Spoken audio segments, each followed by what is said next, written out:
Hey friends, welcome to the Johnson City Living Podcast, where we learn about the people, places, events, and flavors that make Johnson City a lovely place to live. I'm your host, Colin Johnson with the Colin and Carly Group and Keller Realty. It is a lovely spring day here in Johnson City, Tennessee. It's April. The flowers are blooming. The grass is growing. We're mowing grass. We're looking at all kinds of fun stuff out there that's just blooming, and it's just an awesome day. And I'm excited to share with you guys today on how to sell your house. It's springtime and it's time to list your house, and so we are listing more houses right now than typically ever. I think everybody gets their house ready over the winter. They're like, hey, it's time to sell this puppy. We want to move. We don't want to do it during school because we got to deal with kids. We got to deal with dogs. We got to deal with all kinds of stuff. And who wants to move in the winter because it's freezing? And so we're listing houses so we can move this summer. And I've got our behind-the-scenes master of podcast, Mitch McGarry, coming on. He's going to talk to you guys about selling his house. And so we're going to interview him on how to sell a house. Welcome to the podcast, Mitch. Come on down. Come on down. Why don't you pull up a seat in your studio? Nice. In your studio. This is your studio, Colin. Dude, this is all your studio. I'm just a guest. I'm like a permanent guest in your studio all the time. Yeah. Yeah. So, hey, welcome Every to the Tuesday. other side of the podcast. Every Tuesday. That's right. Thank you. All right, Mitch. So we're talking about, I'm going to try and inform the listeners today on selling your house. So have you sold a house before in your life? No. No. I have So not. this will be good. Mm-hmm. Okay. Well, let's pretend you and Marissa want to leave your beautiful house with your awesome chicken coop you just made, and you want to move to Johnson City. Yep. Okay. So The chicken coop, we might need to sell that separately as its own. is its own its thing. own 'Cause house. Yeah. it is its own house for chickens. It's a 1-bedroom, 1-bathroom. It's got a kitchen. I don't know how many chickens live in there. So it could be a 6-bedroom or something, but I don't know. Of course, that may put you into a weird area. For the record, there's disclosing 4. how many chickens you have on your property. For the record, there's 4 chickens. 4 chickens. Only Off 4. the record, there's 9 chickens. Off the record, 9. Nobody heard the 9 chicken story. Okay. Nobody knows where it's at either. So what? Let's just Yep. throw it out there. Like, what do you think step 1 in moving to Johnson City would be? Into moving to Johnson City, You got to sell your house and you got to buy a house in Johnson City. How are we going to do it? contact a realtor. Oh, good answer. Good answer. Most people Is that the right answer? Most people say, let's just go to Johnson City and buy a house. Right. But we have a hurdle to overcome first. We need to Yes. sell your house.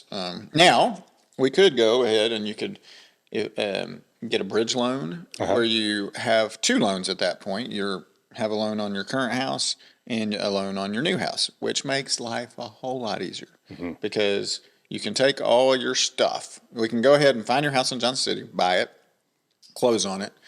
You move all your stuff to Johnson City, and then we sell your house in Elizabethton. So it makes life a little less stressful.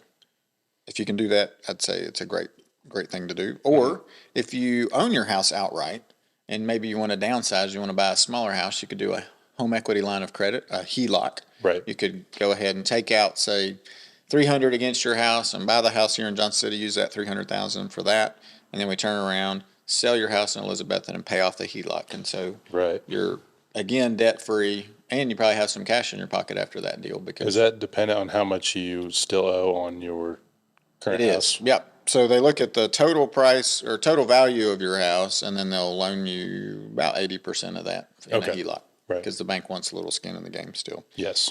So once we decide, hey, you're going to sell your house first, then, yes, you contact me. Thank you, Mitch, for calling me. You're welcome. And then so I come out, and so I'm going to come out and look at your house.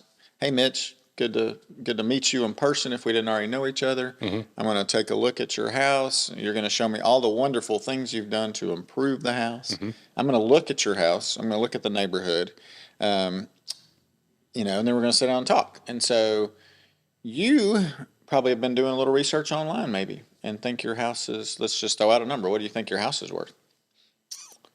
I'd say about 250. Okay. And 25? So, 250, 225. So Zillow may have told you that, right? Or you've gone on some website and it says, hey, your house is worth 350. Zillow says it's worth $485 or something. You know, they don't know that you have 9 unofficial chickens in your backyard, Right. which may or may not help the value. They don't know that you had a basement that you finished out.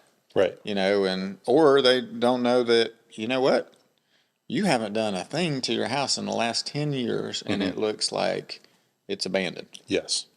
And so you still think it's They're just seeing it as it is. They're looking at raw data. Yeah. They don't have anything else but raw data. So they're just looking at the neighborhood, looking around. And I do that too. I look at the neighborhood. Yeah. But I go at a little different route. I go in a deep dive. And so I'm going to look at your house. I'm going to say, oh, well, actually, you've got 3 bedrooms instead of 2. This room would count, even though it doesn't have a closet. It still counts. It's got a window that you can get out of, or actually a fireman can get you out of. And then you don't even have to have a closet. You can have an armoire. And then you guys upgraded your kitchen. And that's awesome add value. And Yeah. did you fix up your bathrooms too? Yeah. Yeah, you did. Of course. Of course, because you are a great homeowner. You've painted it. It looks like a Norman Rockwell house sitting on the corner in downtown Elizabeth, and it just looks awesome. And so your house is going to get a good value. So I take all these things into consideration, and I take it very heavily. Like people go, tell me what my house is worth when I'm sitting down with it. And I'm like, I really can't. Like I need to go back and do some research because I don't want to be wrong. Yeah. And so I'm not like a oracle or anything. I'm not going to give you down to the penny what you're going to get, but I can get pretty close. And then with the market, we can even stretch a little bit sometimes, knowing that in this area, there's nothing for sale currently.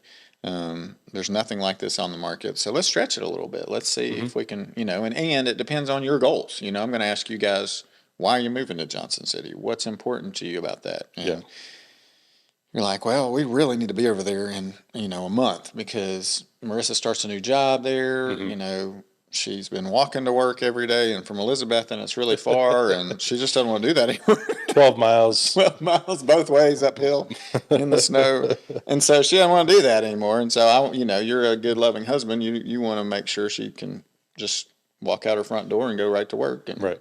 And so you may have a little more urgency to get to Johnson City. Now, some people are like, well, if we move this summer, it's great. If we move in the fall, that's fine too. And so they don't have a super urgency. So that I factor that in too. And we talk about that in pricing your house. And so we'll sit down. And so I'll say, hey, Mitch, you know what? These 3 houses are on the market.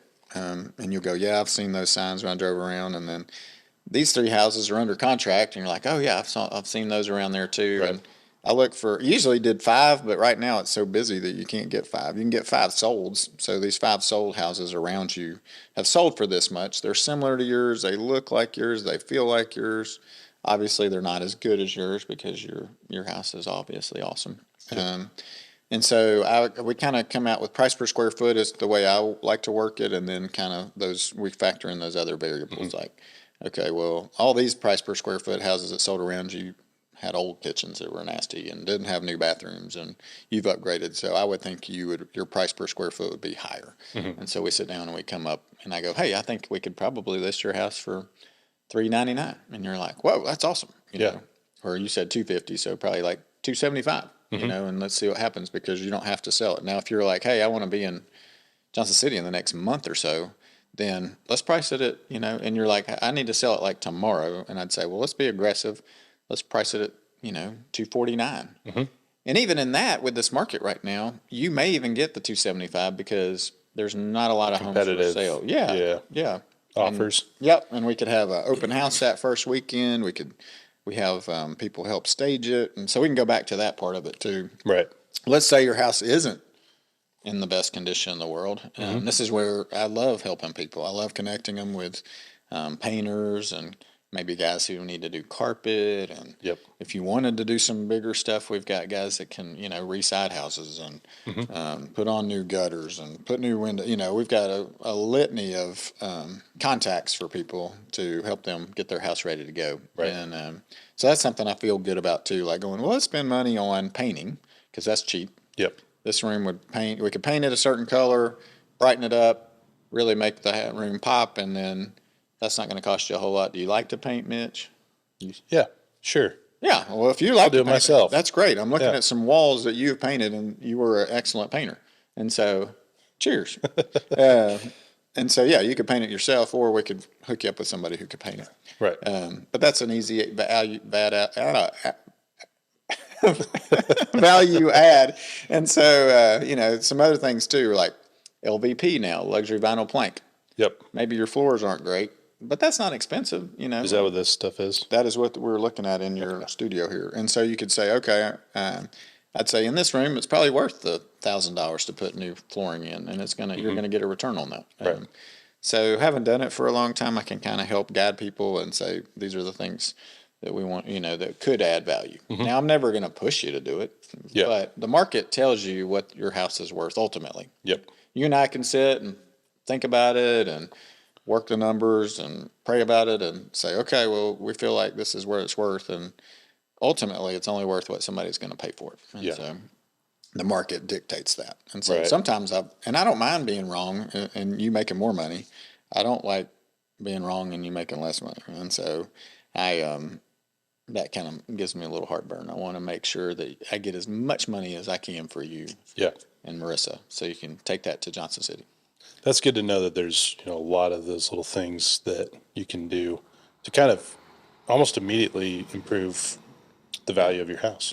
A lot of times, maybe a week of work. Oh man, yeah. And a lot of times it's just doing like a deep spring cleaning would make it look great. You're like, oh well, I need to repaint these baseboards. Well, maybe not. Just wipe them off. Let's get down there, little sweat equity in there, scrub them up real good, clean them up, wipe them down. They look brand new. Now sometimes they do need to be painted, and so just little stuff like that. I think people want to know that they're buying a home that's been well taken care of. And so when they walk in or when they even get to the front door, it's a first impression kind of deal. So curb appeal, huge. Make sure your yard's tight. Weed eat, mow. Put out some flowers. Let's mulch. It's time to mulch. It's time to get it looking good. Let's paint the front steps, make that look good. Let's put some flowers by the front door. Yellow flowers are very welcoming color. People go, oh, that's pretty. That's attractive. I want to go to that front door. Does the front door squeak? Right. Do the boards look like they're falling apart? Does the front porch got bird poop all over it? Just little stuff that people go, huh. Because everybody, when they're looking at the house, they're like, can I live here? Every time, can I live here? Does this somewhere that speaks to me? Is this my house? Is this my house? Picture yourself in each room, basically, Yeah, and it's fun because I love watching these people walk through the house, and almost immediately you know whether they like it or not. Yeah. It's almost like, okay, I get it. Let's move on and let's go look at another one because this isn't your house, But I see the body language. Yeah. Yes, buyer language. Exactly, Mitch. So when you're Marissa looking in Johnson City, I'll be watching you all. But other times too, it's like, oh, this is their house. Like their eyes light up, their spirit lights up. The husband and wife are looking at each other, and they're like, oh, baby, this is our house, and they can see themselves there, which is cool too. So I love helping people with that dream. Yeah, because it's fun. Can be difficult. Yeah. When you guys bought your house, did you look at a lot of houses?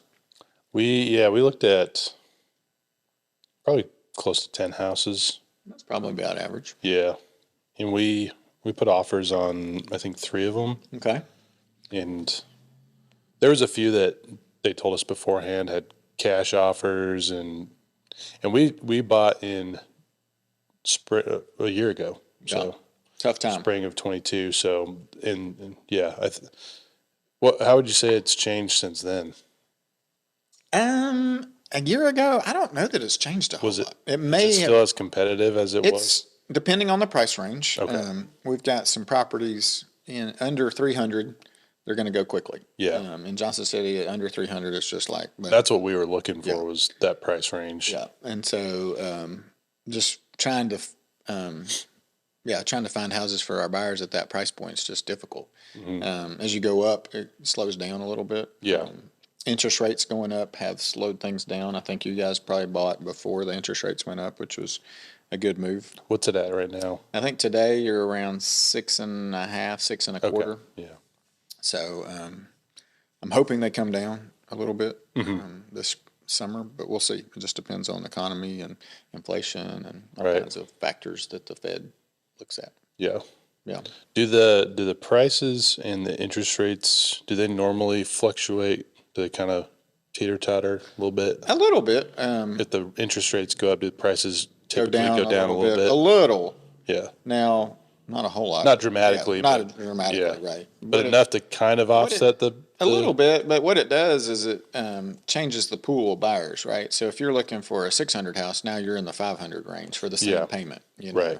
or 450, something like that, which is a different tier, and so that kind of narrows the field at that 600 point. Yeah. There's a smaller pool, and so that's why it slows it down a little bit. And then with that, depending on the demand.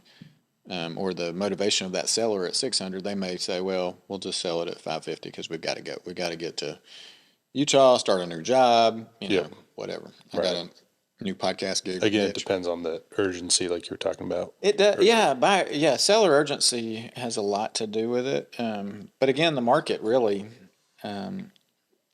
dictates it, and it's still super busy right now in Johnson City and the surrounding areas. We have a lot of people looking for houses, looking to move here. Right. Even in the top tier ranges, around $1 million, there's a bunch of people looking too. So, Wow. a lot of people want that storybook, 5 acres, beautiful house on the hill, that kind of thing.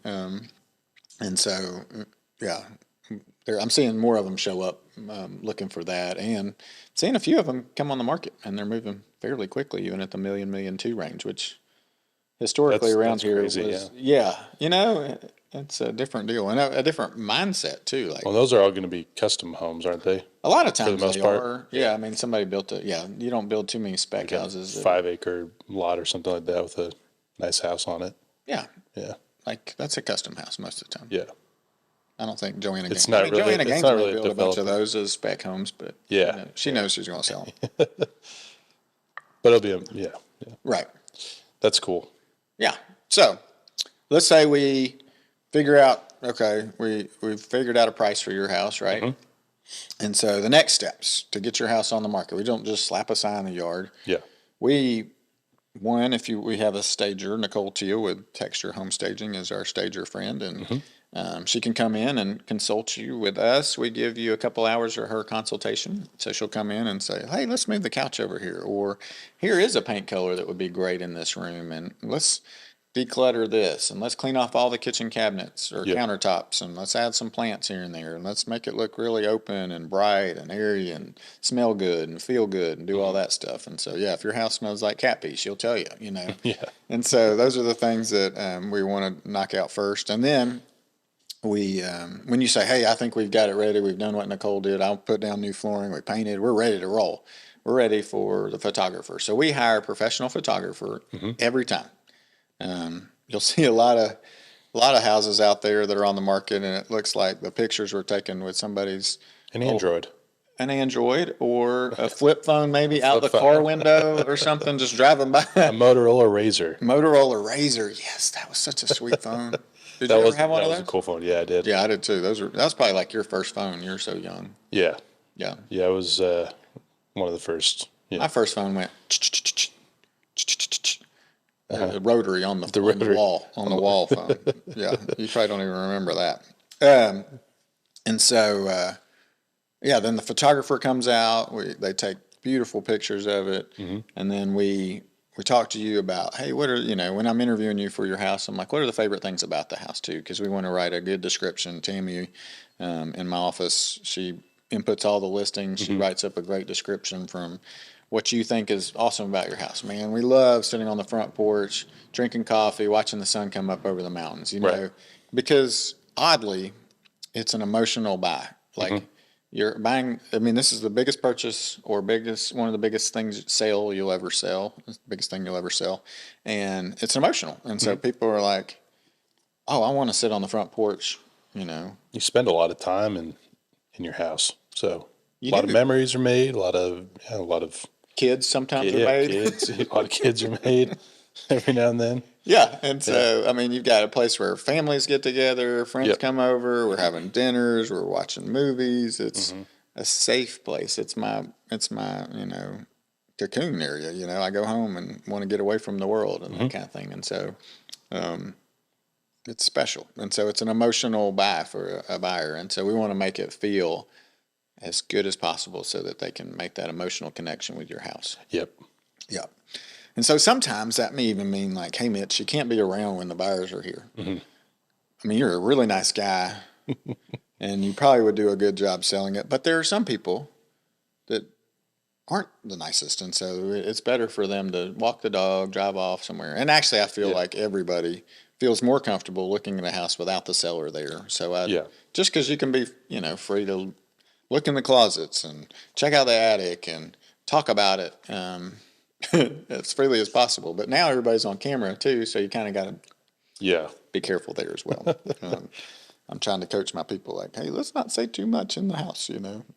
Because it's a negotiation as well. It is, yeah. Yeah. We had one guy, we went and looked at a house in Irwin, and the homeowner was there when we went and looked at it, and it was almost like having a car salesman follow you around to each room and kind of upsell everything. Mm-hmm. Yeah. It was informative, but it was also annoying. Right. Like in a way. Yeah. I have real shag carpet, isn't that exciting? You can't really be honest. True. Like you might not like his shag carpet or oh, that's neat. Yes. And look at this color green appliances that I have. You can't find that anymore. No. There's a reason for that. You know, stuff like that. Reason right. That, but you can't say that to their face. You can't say that to their face. So I would encourage you and Marissa to just go on a walk, go on a date while people are looking at your house. Right. Maybe, depending on the price point, you may even want to go on vacation for the weekend because it's going to be nuts. And we may even do an open house. And nowadays, I mean, it's hard. Like if you guys were looking for a house, and sometimes I'm having to double book showings and that kind of thing. And I mean, running into people when we're looking at houses because it's mayhem. People are out there, we got to scrap for this house and I'm fighting for you to get the house and other agents are going to be fighting for their, people to buy your house. And so it's a little crazy. So we let the photographer do what the photographer does and makes the house look awesome. We get those photos back. We get the description written up. We do all the measurements. We've got the house, just the way we want it. We put it out on MLS and it goes to about probably through MLS. I'm going to tell you, it hits like 5 or 6 different sites that are big, Zillow, realtor.com, homes.com, that kind of thing. It hits all the agents first. So it hits our site, the MLS system first. So we'll see it within seconds. And then we put it out through our Keller Williams listing service. Since we're the biggest company in the world now, it hits like 400 other sites. And so anybody in the world looking for your house in Elizabethton is going to be able to find it. They're going to see it, and it's going to look awesome because we've done everything on the front end to get it ready to roll. And then we start showing it, and we get offers hopefully within the next, the first couple of days. I'd say we get 3 offers. At that point, I'll say, hey, we've got these 3 offers. We've got some other people lined up to see it tomorrow. You have some options. You can take one of these offers and counter it or accept it. So you get it under contract like that, We could go back and say, hey, everybody, we've got multiple offers. And this is what I prefer to do. I think it's more fair. We got multiple offers on the McGarry's house, and by, let's say, Monday at noon, we're going to take the highest and best offer. And so that gives the people that looked on it Saturday and Sunday and even Monday morning, they could even get in and get an offer in.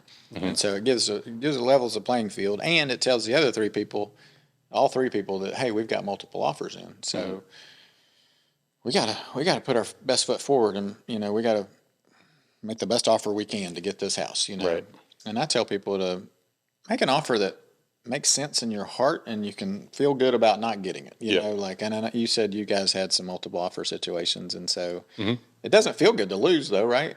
No, but like you said, don't offer too much that it's out of that it would be too much out of your comfort zone. Handle, or stretching your budget just to be competitive. Just to be competitive, right? And some people can get in that game, and I think that's where an agent as well says, "Hey, there's going to be another house coming up. Let's just let's maybe not. And some people don't like the multiple offer situation. They just go, yeah, we don't want to get in a bidding war. We're backing out. So that leaves you with two or maybe even one offer. Somebody, two of them may back out. But then you may get a couple more the next day. And so then we sit down with the offers and we look at all the terms.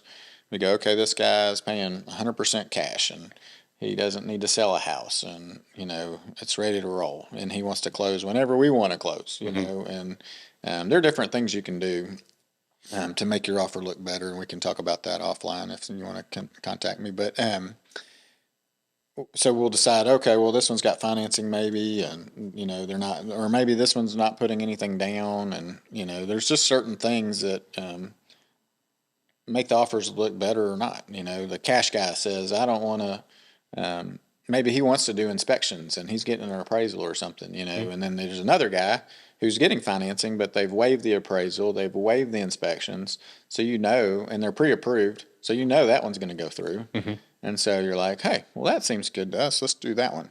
And so so at that point we take an offer, and we could even take one of the other guys and say, hey, you want to be a backup? And she says, sure, we'll be in the backup position. And then you've got two contracts on your house, sort of. And so that makes you feel really good about moving, to Johnson City. So then we can go look at houses in Johnson City contingent on your house selling. Right. Which is kind of fun and puts you in a better spot. Yeah. Yeah. And then we start all the process of selling your house. So they're going to, we got to get an inspection done. Typically, in this situation, probably not. But, most of the times people are going to get the house inspected. So we deal with repairs on that end. And that's where I feel like I thrive. I like to get in the middle of the negotiation part. I think that's where I'm like, in my strength zone. And figuring out problems. Somebody's like, oh, the back corner of that house is going to, fall apart or whatever. And I'm like, well, really? Is it? I don't know. Let's get a structural engineer out there. He says, oh, it's just a brick crack. It's not a structural issue. The foundation's solid. It's more of a cosmetic deal. Yep. Okay. The buyers feel good. We feel good. Maybe we hire a mason to come in, repoint the brick, maybe even replace a brick or two to make it look solid again for them, just to take care of that issue. Whereas the deal would have fallen apart. You wouldn't have sold your house. We'd have to put it back on the market. Right. And fix the corner. If you hadn't double checked on that. If we hadn't double checked on it. Yeah. And so, or electrical, or plumbing, or roof stuff, or flooring, windows. I mean, there's just people, the home inspectors go through the house for hours. Yeah. Radon, that's a big one. Termites, so there's all kinds of things that people inspect for, septic systems. Easements, all kinds of stuff. And then so we get through the inspection part of it, we work it out, and then it's up to basically the lender. We're waiting on the appraisal to come in. The buyers are getting every document in the world, like we talked about when you were buying a house, to the bank. So they're doing all that stuff on their side of it. We're staying on top of that on our listing side, making sure that they're diligently moving forward because we don't want them to show up at closing and go, oh, we forgot to apply for a loan. Right.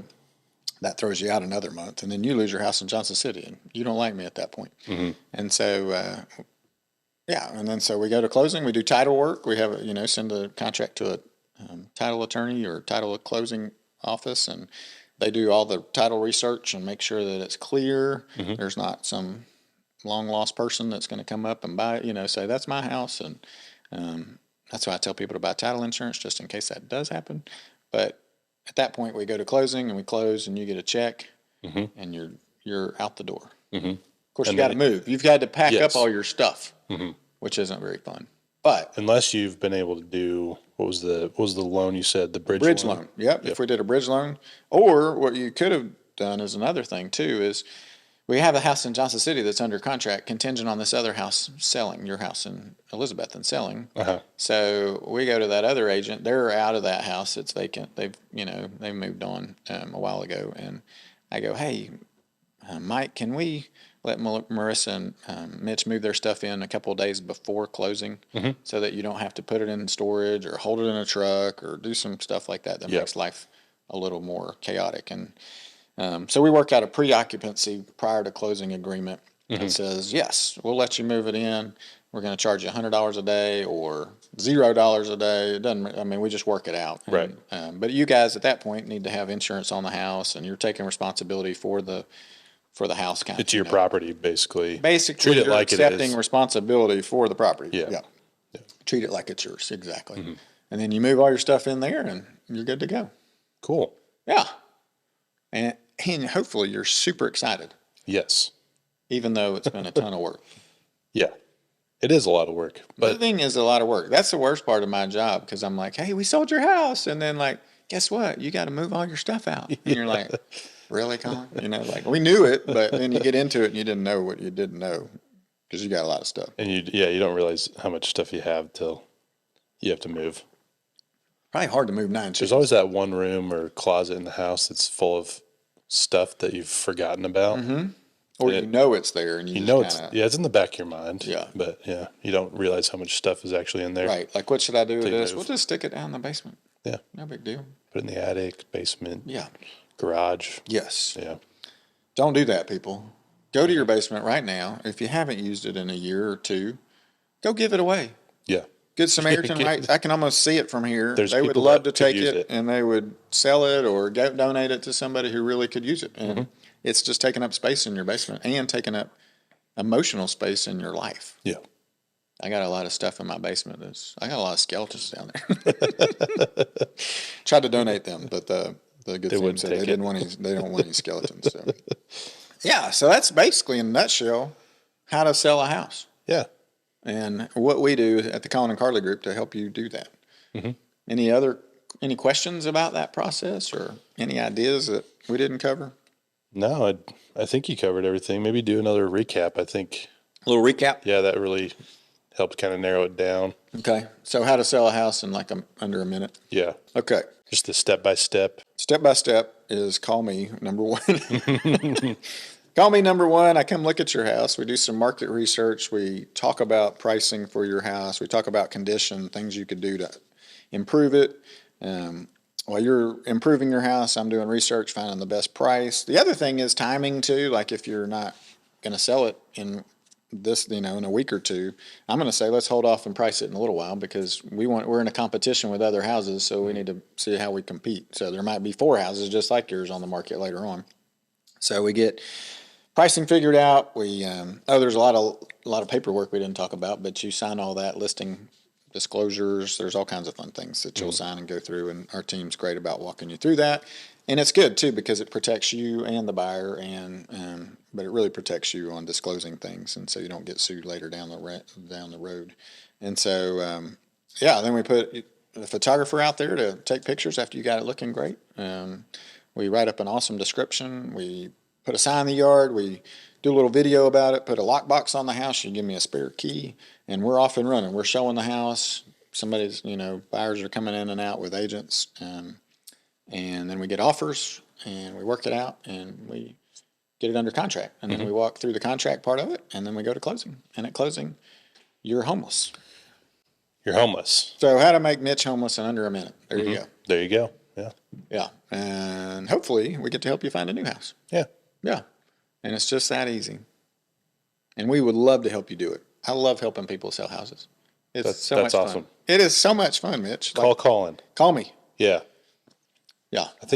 I think you brought up a lot of really, really valuable things that you do. Like one of the things you mentioned was the negotiating when you get into the inspection stage. I think that's a common And place. during the, they'll offer, let's say it's, $350 and they offer you $300, Yeah. and so let's negotiate on that. How do we? That's kind of a scary territory for some people.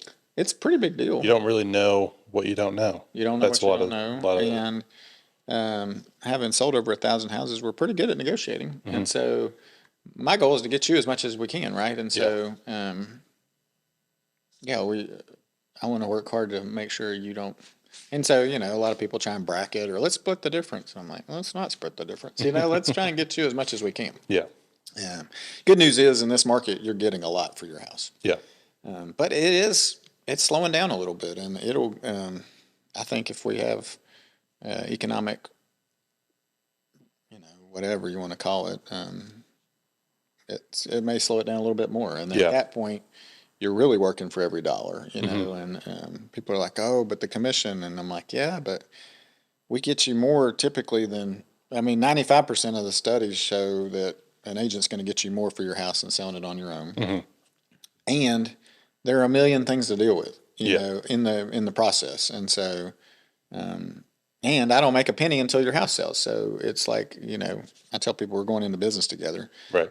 You've got the product, and I'm the marketing and sales guy. And so, yeah, the commission doesn't really come into play because, Right. yeah, and all the other houses out there that you're looking at buying has commission in it for the buyer, you know, already in it. And, you know, so it's kind of a wash. Yeah.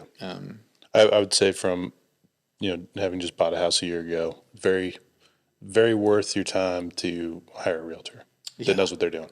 So Right. Well, and that allows you to do what you're doing, you know. yeah, it takes a lot of that extra stuff off your plate that you don't have to think about. Yes. A lot of it's like sign this, sign this. They kind of give you a brief summary of what it is, so you understand it, and then you don't have to read a. Or when the issues come up, you're not researching for hours on how to fix that problem or deal with that situation, and we've done it a bunch, so we know exactly who to call. They know us already, so it's not like a random call. They're like, oh yeah, we worked with those guys. Someone you trust. 20 times last year on septic systems. Right. Shout out to Mr. Hill. He's going to come out and check out your septic system and make sure it's good and tell you if it's not, and you know what we need to do. Yeah. And so, yeah, having those resources I think are invaluable. So yeah. Yeah. Call Colin. Call me to sell your house, and we would love to help you. Well, Mitch, thank you for being my guest on the podcast today. I enjoyed pretending to sell your house and hopefully educating our listeners on how to do that. Yeah, I'm looking forward to people connecting with us in the spring and summer and fall to sell their houses, and even the winter. The winter is one of the great times to sell a house, too, because there's less competition out there. And so, yes, if you want to sell your house or buy a house or invest in real estate and create wealth, I'm Colin Johnson, and I would love to help you do that. And we even property manage lots of property, and we would love to help you with that as well. So, yeah, just reach out. You've got my number in the show notes. You can email me, text me, call me, come by and see me, Instagram me, come to the podcast, jump on here. We can connect. I love meeting new people, and I look forward to helping you. I hope you have a great spring fighting off the allergies.